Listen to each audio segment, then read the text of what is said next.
Hello, I'm here to show you our idea on how to make a bee stand. We have an ant problem here, so we're trying to make a stand that's kind of ant proof. So all the materials, everything, it's probably about under $20. Go to Home Depot or Lowe's or one of those to get the items. So basically that's what the finished product looks like. We're installing another one here. So first of all, what you do is get yourself a post hole digger and dig about a 2-foot hole. And I've already pretty much dug it already. So moving on to the next step here. So if you go to Lowe's or Home Depot, as I mentioned earlier, you can get yourself some 4-inch PVC. Use it for sewer pipe. You know, it comes in 10-foot lengths. That's the length I got it, and I just cut it in 3 equal lengths. That's about 3.3 feet per 10-foot section. So you can get actually 3 of these pieces roughly, and this is basically the part of the stand.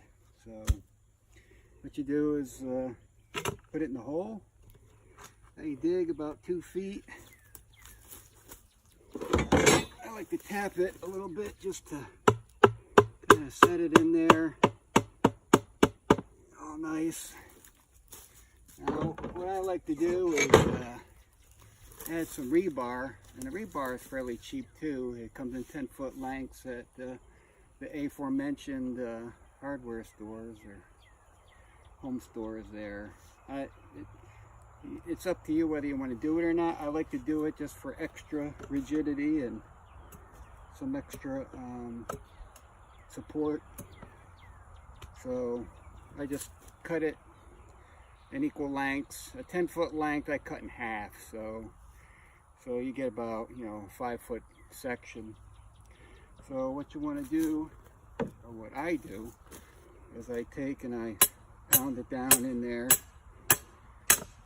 And you want to get it down where you know, fairly in the middle of it, because it's rebar. You know, we're gonna be pouring cement in here, and the rebar just helps give it some extra support.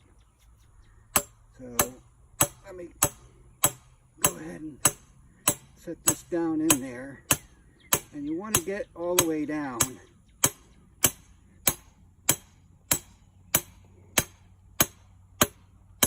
It doesn't have to be perfect. You can actually take this out if you want to make it easier on you. Just pound it in there. And it gets a little off-centered. Bend it where you want it.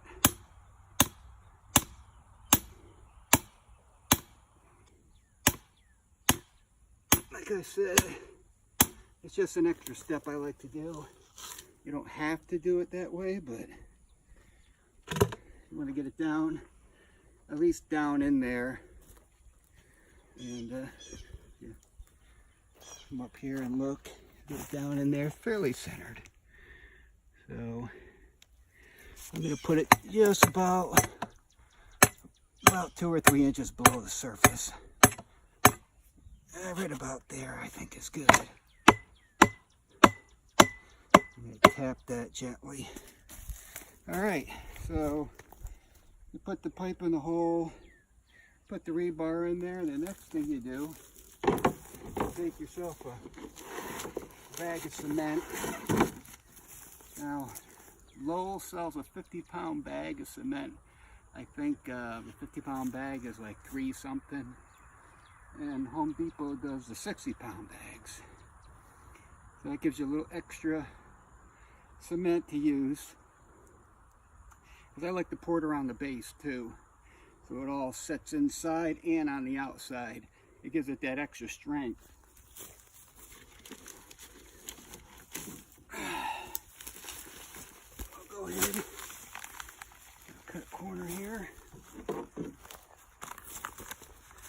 forgot my pocket knife, so I'm gonna have to use this cutting tool. So I'll break open the bag. Then you want to pour it in there. Doesn't matter if a little bit spills out, you're gonna put some on the base anyways. So just fill it right up. Probably should wear a mask. I normally do, but I forgot to bring one today, so you just fill it on up.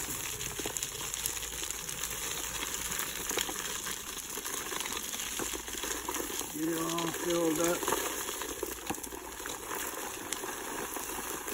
There you go, until it spills over, which is perfectly fine. You want it to spill over anyways, because you're gonna, like I said, put it around the base too. So you want to shake it because it will settle down. If you want to come up here, you'll see it settling down in there. Just shake it and shake it.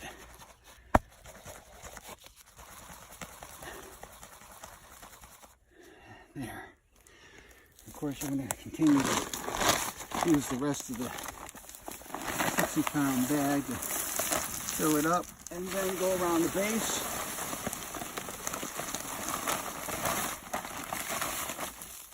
So we're going to try a little experiment also, because what we also want to try is to further ant-proof it is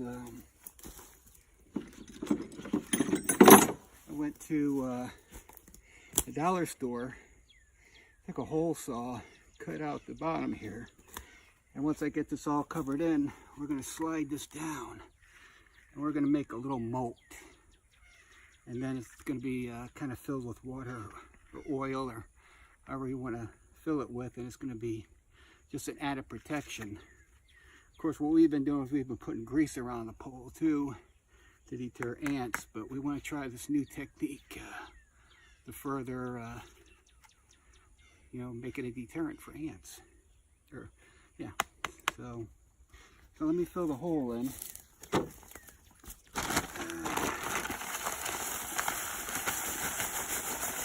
Fill it with a little bit of concrete. I want to save some. Then I'm going to fill the dirt in.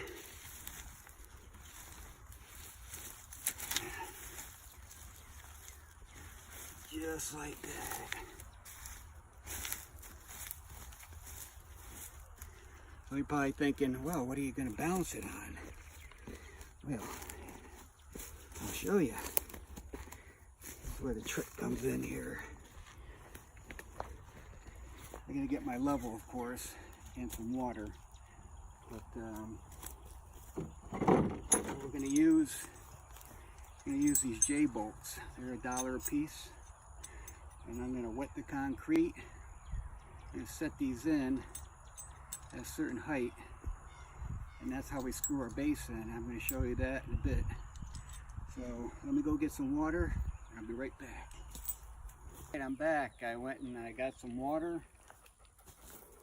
Trusty bucket of water from the holes here. And what we're going to do is we're going to pour the water gently into the top of the concrete. Let it soak down in there a little bit and around the base as well.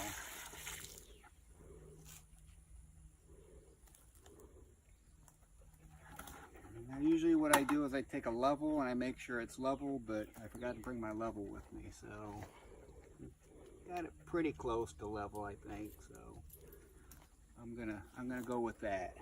So, but probably want to put a level on it anyways when you start doing a bunch of them, just to make sure they're fairly level. But I've done quite a number of them already, so I think I've mastered the leveling part of it. So anyways, the water trickles real slow, especially when it's trying to seep down inside there. And right here. Now some people are probably saying, well, why don't you mix the concrete with a concrete mixer? You can. I do it the lazy way, just the way it is. Seems to work. So so now while the concrete's wet, I got my J bolts. I'll take these off, and you're going to see where these will come into play after. Well, since I've done a couple of them already, I pretty much got it down pat. You want to probably put the J bolts right here, right down, tap them down in there, because they'll harden real good. And what I've discovered is you want to leave probably about an inch where the threads start coming in is where I found it to be the best spot, right about here, where the threads are not too high and they're not too low. I'm going to do the other one as well on this side. Tap it in. Tap, tap, tap. Get them down in there. Just gently tap them. So I like to leave, you know, I'm going to put more concrete. I'm going to fill some more in here, but as you can see, I keep it, I don't know, about maybe a ½ inch above the pipe here, just where the non-threads are, and that's about right. And you'll see what I mean after here in a minute. Pour a little more concrete, top it off, and wet it.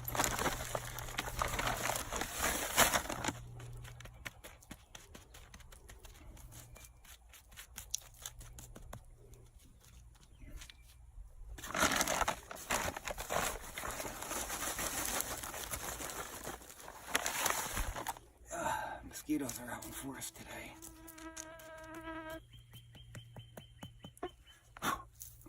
Get the concrete off the threads, but we're going to wash anyway, so then just add some water on there. And that will soak in. Trust me, this will solidify here. Well, that's about right. So our new experiment is going to be with these plastic bowls. So make sure that's nice and straight. Put the bowl down in here. And then I'm going to create like a little concrete dam. I just want a little concrete around here is all I need.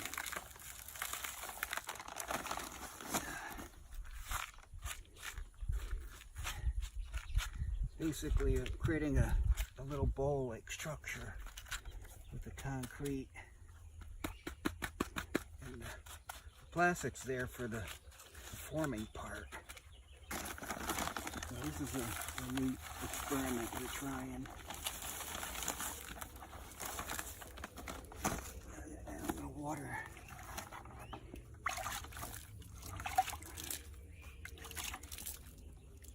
Just so it wets the concrete. And what will happen is this will filter down, and this will create a moat. You know, like the old medieval castles there of old, where you fill it with water, or you can fill it with mineral oil, and the ants can't get in to climb up here. Because what we normally do is we take and we grease the pole, and that usually acts as a good deterrent for ants as well. But this little experiment here, I think, will add an extra layer of protection. And once that soaks up and evaporates, it will dry into a nice hard concrete plate-like structure. And I got more for the rest of our items there. But that's how to build the supporting structure. And of course you're wondering, well, what holds the stand and everything up? That's a good point. So I got a couple of them we've already done and already experimented with. Here's one that we built about a week ago. It's all dry. We put a stand on it, and seems to work pretty good. We didn't grease it up yet. It's just an empty stand. We're experimenting with these types of stands now. I know a lot of people get pallets and use pallets or blocks and everything, but the problem with that is the ants always seem to find a way to get in. So I was thinking, well, why don't we try the pole option and see if this will work. So take the stand off, and here you'll see where we put the patio block on. And patio blocks are reasonably cheap. They're not that expensive. I'll show you how the structure came out. Undo the bolts here to show you how it came out here. Just like what I showed you in the last one with the bolts and all that. Yeah, I know, ants, but we haven't done any anti-ant work on it. So as you see, here's one with the solid concrete and the J-bolts standing out. Now, what I did is I went and got these patio blocks at Lowe's or Home Depot, one of those stores. And I also got a 1/2-inch masonry bit. And what I did is I took it and I drilled through it with the masonry bit to get my holes, so this could form the base of the stand. Now this is a concrete patio block. It appears to be quite strong. And then of course you just put it on your bolts like that. That's why I said in the beginning it's crucial that you set the bolts right. If they're too long, then they're going to stick up and your hive's going to be kind of like at an angle. You could fix it with shims and washers and everything like that. And then you just bolt it down on the J-bolts once it all dries. I give it about a week just to be sure that they're nice and dry and the concrete's all solidified. And then you just tighten it down, and then you got a good sturdy stand. Oh yeah, and one thing we wanted to try also, before we didn't want to do this right away, but we wanted to go ahead and create our little moat on this one as well. So let me do that while I'm thinking about it. Take all this out of the way, clean some of the dirt out. Put my bowl on there. Now you don't have to use plastic. You could use like maybe a pie tin or something like that. I just thought the plastic might be a little more durable, especially when you add the concrete. Scrape my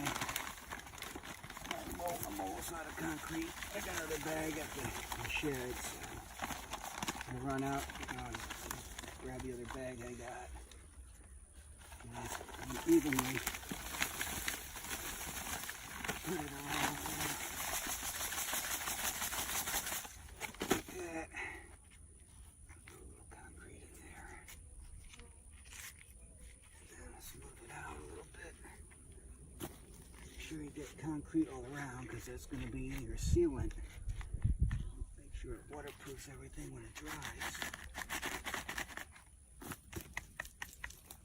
Alright, grab some water here. And what I recommend is you splash the water on the side so it gently washes down and doesn't wash out of the bowl, because you don't want the concrete running out.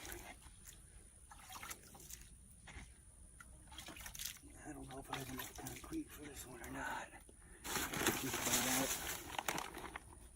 Got a little hole there. I'm sure I can get some more thick concrete. And once it hardens, you'll create a nice solid. I might have to go get some more concrete. I got another bag, so it's not a big deal. Good.